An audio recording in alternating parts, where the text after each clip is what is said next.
जिस मस्जिद को तोड़ना है, शहीद करना, बुलडोजर लाओ, लाकर गिरा दो। हल्द्वानी उत्तराखंड के अंदर 1937 से वो लोग उस जमीन पर रह रहे। कुरान होगा, जहन्नम की आग उसको जला नहीं सकती है। जहन्नम की इतनी ताकत नहीं है कि वह कुरान को छू ले या कुरान जिसके सीने में हो उसको जला कर राख कर दे।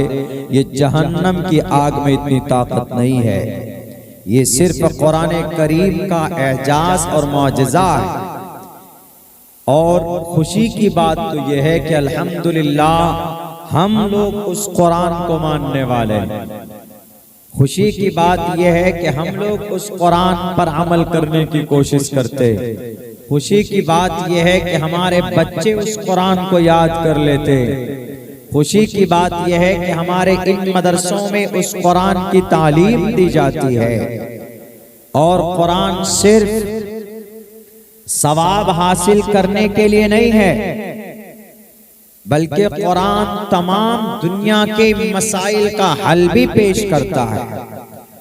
कुरान का दूसरा नाम क्या है? शरीयत है। शरीयत कहाँ से निकलती है? हमारे कुरान से शरीयत बनती है। और कुरान किसकी किताब है, किसका कलाम है? अल्लाह का कलाम। व इन्नहु लतंजीलु रब्बिल आलमीन। ऐ कुरान, तुम किसका कलाम हो? तुम्हारा तारुफ क्या है?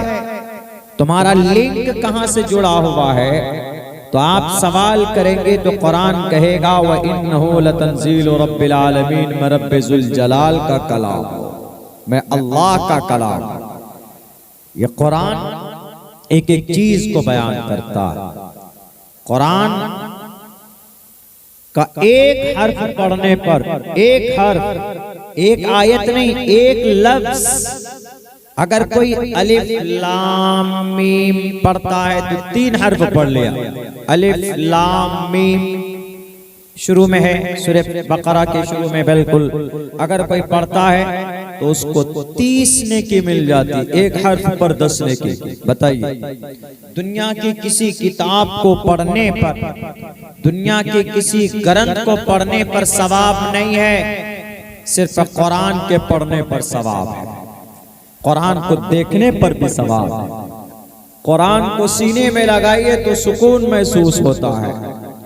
और यह कुरान फाइनली अल्लाह की किताब है, किसी इंसान की लिखी हुई किताब नहीं है। और इसी कुरान के अंदर इंसान को जिंदगी कैसे गुजारना है ये बात बयान की गई है। इंसान को अल्लाह के फरमान के मुताबिक जिंदगी गुजारना चाहिए। अल्लाह ने इस कुरान करीम के अंदर बयान किया। दुनिया में नए नए कानून आ रहे हैं ना। अभी एक कानून नया आया, वही उत्तराखंड में यूसीसी, यूनिफॉर्म सिविल कोड, बहुत पहले से चल रहा था, लेकिन उत्तराखंड के अंदर ये नाफिज कर दिया है uniform civil code. Uniform civil code Uttarakhand में लाया गया, ले आए उसको। और इस यूनिफॉर्म सिविल कोड के अंदर जो बातें लिखी गई है वो कुरान के खिलाफ है। अच्छा, कुरान के खिलाफ तो बाद में, पहले खुद भारत के संविधान के खिलाफ है। भारत के संविधान में क्या लिखा है? हर आदमी को अपने मजहब पर अमल करने की आजादी है। अगर कोई सूरह फातिहा पढ़ता है तो उसको पढ़ने की आजादी है। अगर कोई गायत्री मंत्र पढ़ता है तो उसको गायत्री मंत्र पढ़ने की आजादी है। अगर कोई सिख है, मूल मंत्र पढ़ना चाहता है, एक ओंकारा सतनाम करता भी, तो उसको वो पढ़ने की आजादी है। और अगर कोई हनुमान चालीसा पढ़ना चाहता है वो हनुमान चालीसा पढ़ सकता है। अगर कोई क्रिश्चियन है वो बाइबल पढ़ना चाहता है, there is no God but one God and Mohammad is the last messenger of one God, वो उसको पढ़ सकता है। यानी सबके लिए बराबर का हक है। हर कोई अपने अपने मजहब के मुताबिक जिंदगी गुजार ले, कोई रोक टोक नहीं है। लेकिन यूसीसी लाकर मुसलमानों की शरीयत को छेड़ने की कोशिश की गई, किसी और की शरीयत को नहीं।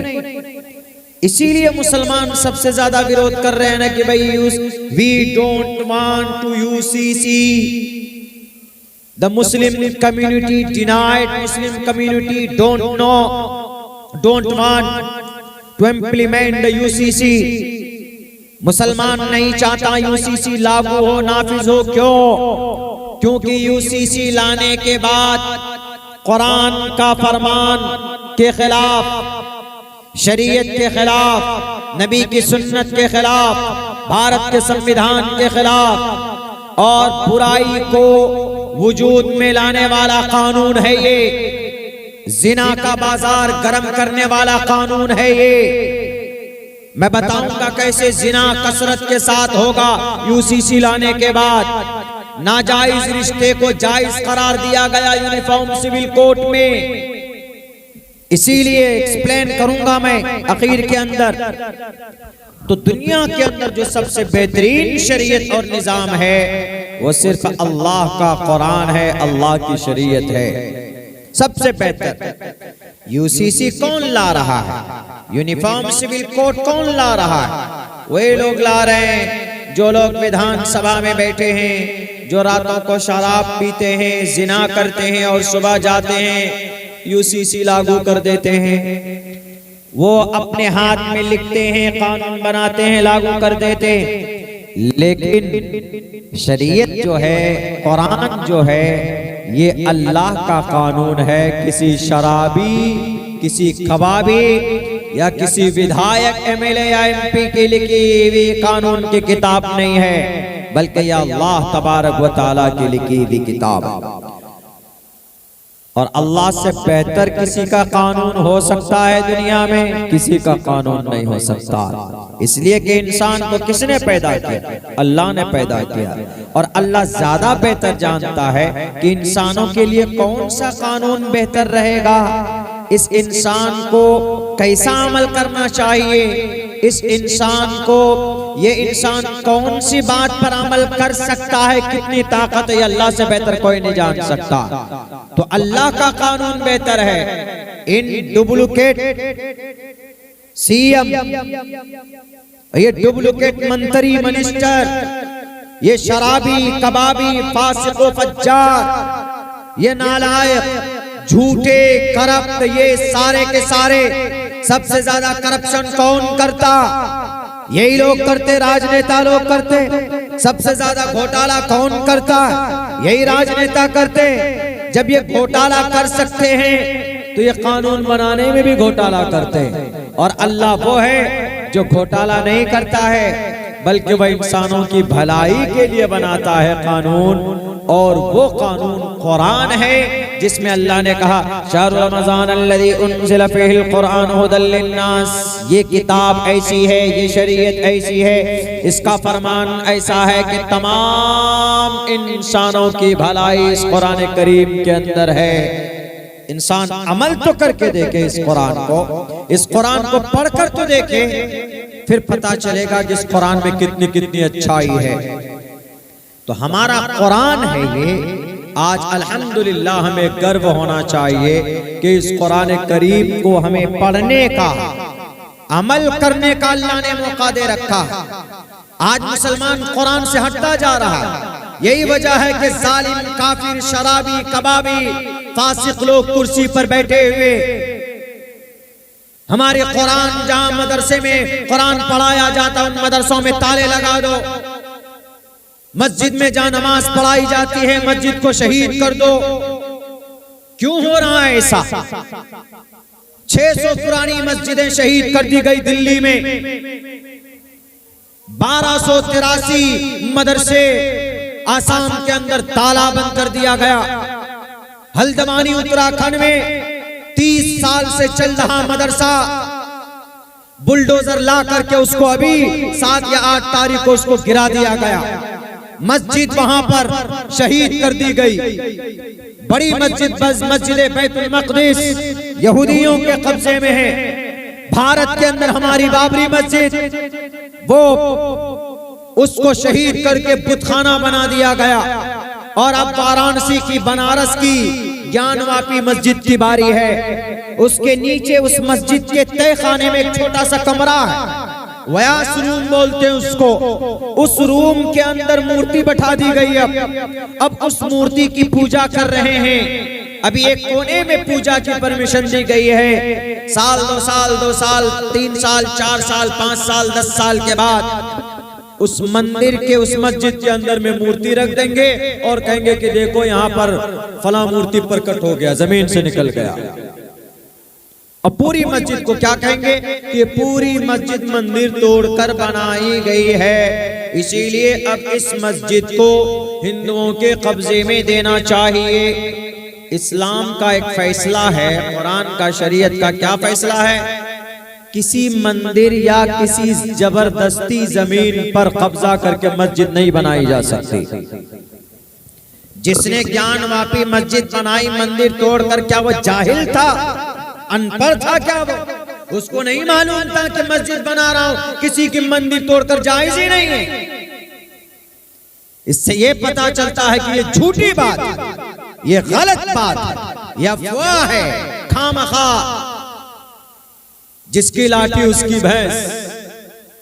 अभी तो लाठी भी आपके पास है, भैंस भी आपके पास है। जहां मन में आता है, जिस मस्जिद को तोड़ना है, शहीद करना, बुलडोजर लाओ, लाकर गिरा दो। हल्द्वानी उत्तराखंड के अंदर 1937 से वो लोग उस जमीन पर रह रहे हैं। 1937 जब देश आजाद भी नहीं हुआ था तब से रह रहे हैं।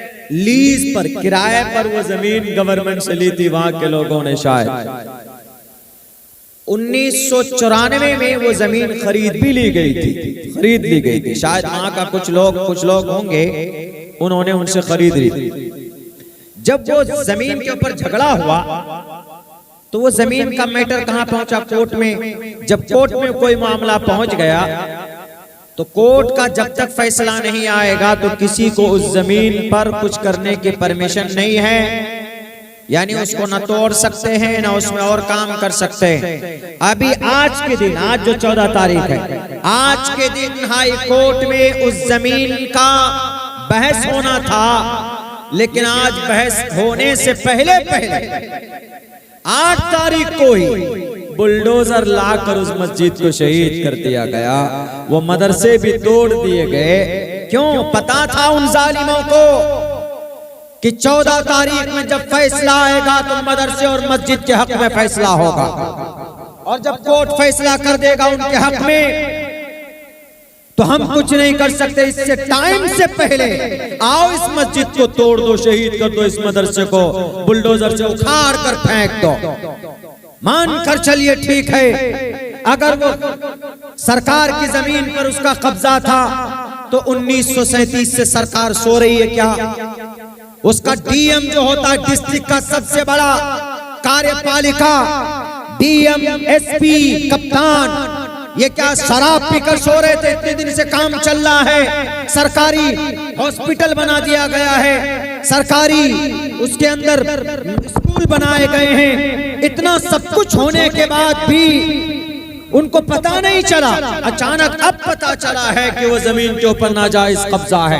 तो आप कानूनी तौर पर काम करोगे कि डंडे के जोर पर काम करोगे? संविधान कहता है कि भाई उसको कानूनी एतबार से लड़ाई लड़नी चाहिए। इसीलिए किसी भी मदरसे को सिर्फ ये समझकर कि ये मदरसा है, इसको बुलडोजर लाकर तोड़कर गिरा दो, तो उन लोगों को पता होना चाहिए हमारे उत्तराखंड के सीएम साहब, अगर मदरसा नहीं होता ये देश आजाद नहीं होता था। अगर मदरसा ना होता, शाह वलीउल्लाह मुहद्दिस देहलवी ना होते, मदरसा ना होता, शाह अब्दुल अजीज मुहद्दिस ना होते, शाह अब्दुल अजीज मुहद्दिस देहलवी ना होते, तो अंग्रेज के खिलाफ जिहाद का फतवा कोई माए का लाल देने वाला नहीं था। अंग्रेज को अगर सामने में चैलेंज किसी ने किया है तो शाह अब्दुल अजीज ने किया है। और शाह अब्दुल अजीज कहां से पैदा हुआ? इन्हीं मदरसों से पैदा हुआ है। और शाह अब्दुल अजीज ना होते तो हाजी इमदादुल्लाह ना होते, हाजी इमदादुल्लाह ना होते तो मौलाना कासिम नानोतवी ना होते, मौलाना अब्दुल रशीद गंगोही ना होते। अगर ये लोग ना होते, दारुल उलूम देवबंद की बुनियाद ना डाली जाती, दारुल उलूम देवबंद ना होता तो शेखुल इस्लाम ना होते, शेखुल हिंद ना होते, मौलाना उबैदुल्लाह सिंधी ना होते। अगर ये अकाबिर ना होते तो ये देश आजाद नहीं होता। अंग्रेज के सामने उनकी आंखों में आंखें डालकर अगर किसी ने बात की है तो शेखुल इस्लाम ने बात की है। तुम तो नहीं थे, तुम तो माफी मांग रहे थे, तुम तो अंग्रेज की चापलूसी कर रहे थे, लेकिन इस देश को आजाद किया है 65,000 उलमाए किराम ने अपना खून बहाकर इस देश को आजाद किया। और उलमा कहां से पैदा होते? उलमा मदरसों से पैदा होते। इसीलिए मदरसों को बुलडोजर से तोड़ने वाले सुनो, अगर आज भी इस देश को खून की जरूरत पड़ेगी तो सबसे पहले मदारिस में पढ़ने वाले सर पे कफन बांध कर नारे तकबीर, नारे तकबीर, इस्लाम जिंदाबाद। तो ये तारीख हमारे मदरसों की है। अब कुछ लोग सिर्फ कहते हैं कि मौलाना आपके मदरसे में टोपी और दाढ़ी वाला बच्चा छोटा छोटा पढ़ता है, कुरान पढ़ाया जाता है आपके मदरसे में, क्या जरूरत है इन मदरसों को बाकी रहना? अल्हम्दुलिल्लाह हम वो मुसलमान हैं जो अपने शास्त्र पर यकीन रखते हैं। हमारा कुरान जो कहता है हम लोग उसके मुताबिक जिंदगी गुजारते हैं। हम लोग डुप्लीकेट खुदा को नहीं मानने वाले, हम असली खुदा को मानते हैं। कुछ लोग ऐसे हैं आज के जमाने में, ना वो संविधान को मानते हैं ना वो शास्त्र को मानते हैं। शास्त्र को भी नहीं मानते, संविधान को भी नहीं मानते। शास्त्र से बढ़कर आजकल के नेता लोग हो गया। मेरे मुसलमानों, यहाँ रुककर हमें सोचने की जरूरत है। हमारी मस्जिदें शहीद हो रही है, मदरसे शहीद किए जा रहे हैं, उलमा के हाथ में हथकड़ी डाली जा रही है। आखिर क्या वजह है कि अल्लाह की मदद नहीं आ रही है?